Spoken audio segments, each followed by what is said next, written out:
Friends, कैसे हैं आप लोग। आज हम पढ़ते हैं कि किमियाई मसवाद को मुतवाज़न कैसे किया जा सकता है। ठीक हो गया। ये थोड़ा सा इंट्रो यहाँ से लेते हैं। किसी केमिकल रिएक्शन का सिंबल, फार्मूला और इशारों की सूरत में इज़हार किमियाई मसवाद कहलाता है। ठीक है, ये किमियाई मसवाद की डेफिनेशन।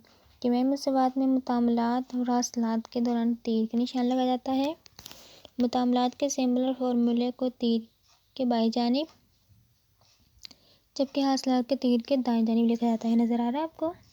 ये मुतामलात हैं जो तीर के बिल्कुल भी बाईं जानिब हैं, और ये हासिलात हैं जो तीर के बिल्कुल दाएं जानिब हैं। तीर का रुख हासिलात की जानिब होता है, ये आपको नज़र आ रहा है। मुतामलात और हासिलात की तभी हालतों को ज़ाहिर करने के लिए इनके सिंबल या फार्मूले के नीचे, ये सिंबल है SO, इनके नीचे SLG और AQ लिखा जाता है। S ये सॉलिड, ठोस, माया, गैस और आबी होते हैं। ठीक हो गया। यहाँ पे देखेंगे सल्फर ठोस हालत में है, जबकि ऑक्सीजन और सल्फर डाइऑक्साइड गैसीय हालत में है। आगे समझ। एक और यहाँ मिसाल लिखी हुई है, जिंक ठोस हालत में और आबी सल्फ्यूरिक एसिड से रिएक्ट करता है। आबी जिंक सल्फेट और हाइड्रोजन गैस खारिज करते हैं। नज़र आ रहा है आपको। जिंक सॉलिड है, सल्फ्यूरिक एसिड जो केमिकल रिएक्शन है उनका बादशाह है केमिकल्स का, ये आबी में है। जब रिएक्ट करता है तो जिंक सल्फ्यूरिक यानी आबी में ही बनता है और हाइड्रोजन गैस बनती है। ठीक है, आगे हम पढ़ते हैं इनको इक्वल कैसे किया जाता है, बैलेंस कैसे किया जा सकता है। ऐसी किमियाई मसवाद जिनमें तीर के निशान के दोनों जानिब यानी मुतामलात और हासिलात में हर एलिमेंट के एटमों की तादाद बराबर हो, मुतवाज़न किमियाई मसवाद कहलाती है। ठीक हो गया। यहाँ पे देखिए मिसाल लिखी हुई है। HCl दोनों एक एक हैं, NaOH तीनों एक एक हैं। जब ये मिलके बना NaCl एक एक है। H2O H2 है ना, तो यहाँ पे देखिए, यहाँ भी H1 है, यहाँ भी H1 है, दो हो गए तो H2O इक्वल आपको नज़र आ रहा है। बैलेंस है, यानी मुतामलात और हासिलात दोनों बैलेंस है, तो ये क्या कहलाएगी, मुतवाज़न किमियाई मसवाद। इसके आप नीचे देखें, ऐसी किमियाई मसवाद जिसके तीर के निशान के दोनों जानिब मुतामलात हासिलात में हर एटम की तादाद बराबर ना हो, क्या कहलाएगी, गैर मुतवाज़न किमियाई मसवाद। मिसाल देखें, यहाँ पे H2 रिएक्ट करता है Cl2 के साथ, तो क्या बन रहा है 1H1Cl, जबकि यहाँ भी 2 है, यहाँ भी 2 है, तो यहाँ 1 क्यों। इसको बैलेंस करने के लिए यहाँ भी हम 2 लगाएंगे ना।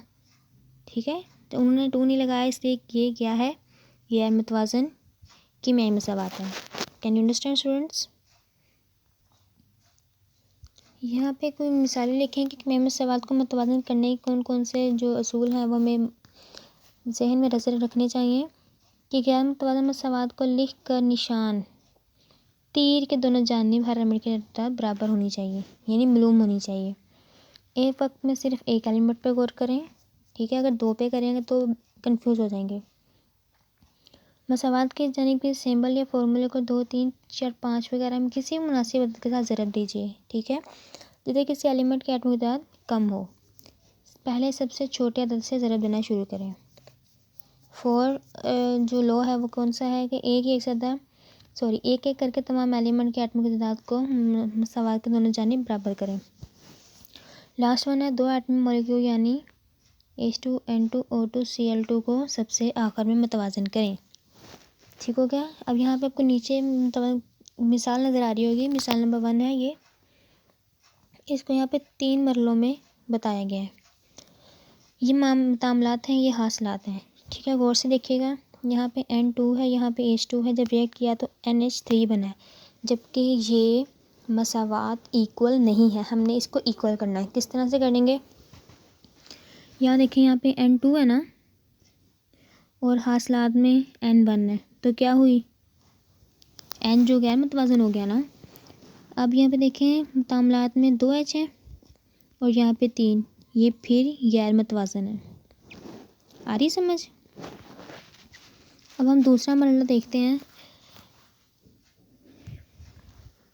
N फिर 2 हैं और यहाँ पे N हमने 2 लगा के 2 कर दिए। ठीक है, यहाँ पे H पहले ही 2 हैं। जब यहाँ पे 2 लगा तो इस हाइड्रोजन तो पहले ही 3 थे ना, तो इस 3 को मैं 2 से मल्टीप्लाई तो 6 आएगा, तो यहाँ पे हाइड्रोजन 6 हो गए, फिर अनबैलेंस हो गए। H अभी भी बैलेंस नहीं है, तो अब N बैलेंस हो गया, H को बैलेंस करना पड़ेगा। अब हम तीसरे मल्ले में H को बैलेंस कर लेते हैं। यहाँ पे क्या है, N2 थे, हमने भी N2 लिख दिए। हमने अब H पे 3 लगाया है, 3 2 ज़ा 6 हो गए, ऐसे है ना, तो यहाँ पे मैंने 6 लिख दिए। अब यहाँ पे आप हासिलात में आए, यहाँ पे N2 है ना, तो यहाँ पे N2 लिख दिया। यहाँ पे 3 लिखा हुआ है ना, 3 2 ज़ा 6, 3 6 H हो गए, 2 2 6 6 इक्वल मतवाजन हो गई। समझ आई सबको? मतवाजन होगी ना, मसावात बहुत इंपॉर्टेंट है और बहुत ही इस टॉपिक के मेन क्वेश्चन आपको बताते चलूँ। पहला क्वेश्चन है कि मैं मसावात से क्या मुराद है, कि मैं मसावात को तवाज़ुन कैसे किया जा सकता है, मतवाज़न और गैर मतवाज़न की मैं मसावात कौन कौन सी हैं, ठीक है, और कि मैं मसावात को मतवाज़न करने के असूल लिखें। ये था हमारा आज का टॉपिक। बाकी कल मिलेंगे अपने नए टॉपिक के साथ, तब तक अपना ख्याल रखिएगा। अल्लाह हाफिज़।